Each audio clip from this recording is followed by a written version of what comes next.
La diplomatie russe a été très claire. S'il le faut, le 10 juillet prochain, elle opposera son veto à la nouvelle résolution qui sera présentée au Conseil de sécurité de l'ONU relative à l'aide humanitaire en Syrie. Aujourd'hui, l'aide transite par le nord du pays, la province rebelle de Idlib.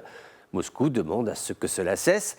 L'aide doit transférer par Damas, la capitale. Alors, quand la guerre civile était à son comble, il était cohérent que l'aide humanitaire rejoigne les zones rebelles. L'objectif était d'atteindre les populations victimes des frappes du régime et de dénier toute légitimité à Damas. En cette année 2021, la situation s'est calmée. Les lignes de front se sont globalement stabilisées. Le régime de Bachar el-Assad contrôle environ 70% du territoire. Il y aura une certaine évidence à ce que l'aide soit transmise à Damas avant distribution. Maintenant, ce n'est pas si simple. Tout est politique. La communauté internationale refuse toujours de renouer des liens avec Damas. L'aide humanitaire continue d'arriver par le nord. 94 camions de ravitaillement ont rejoint la Syrie la semaine dernière via le poste frontière de Sivelgözü, au sud de la Turquie. Au total, ce sont plus de 3 millions de personnes, des civils syriens qui dépendent de cette aide. La raison profonde qui conduit Moscou à être vent debout contre ce projet de résolution, c'est la crainte de renforcer l'autonomie de la région d'Idlib qui dispose déjà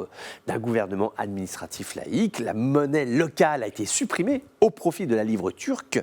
Des impôts sont levés, le commerce est réglementé. Un projet de réorganisation des forces armées est en cours, projet qui consisterait à intégrer tous les groupes armés dans une nouvelle force qui s'appellerait Jaish al-Qaïqa, qui serait dirigée par Bilal Zabadani. Il s'agirait de réunir 40 000 hommes en armes. Chiffre ambitieux, peu réaliste, mais les Russes s'inquiètent de cette volonté de s'organiser, de se fédérer autour du mouvement Hayat Tahrir al-Sham, qui est en train de bâtir un émirat qui ne dit pas son nom. Alors, califat, ils n'oseront pas parce que le mot inquiète tout le monde, mais assister à l'émergence d'un émirat, oui, l'hypothèse est réaliste. D'ailleurs, l'armée syrienne l'a bien compris, elle maintient la pression. Les accrochages dans le sud d'Idlib sont quasi quotidiens. L'aviation russe a mené récemment d'importantes opérations aériennes. La Chine a livré du matériel, notamment à la 25e division des forces spéciales de l'armée syrienne, des radars de type JY-27 qui ont une portée de 390 km, du matériel sérieux pour rappeler la volonté de Damas de reconquérir la province rebelle et l'empêcher de devenir la plaque tournante de la distribution d'aide humanitaire en Syrie. Reste à savoir comment les alliés de la résistance syrienne vont réagir face à cette prise de position de Moscou.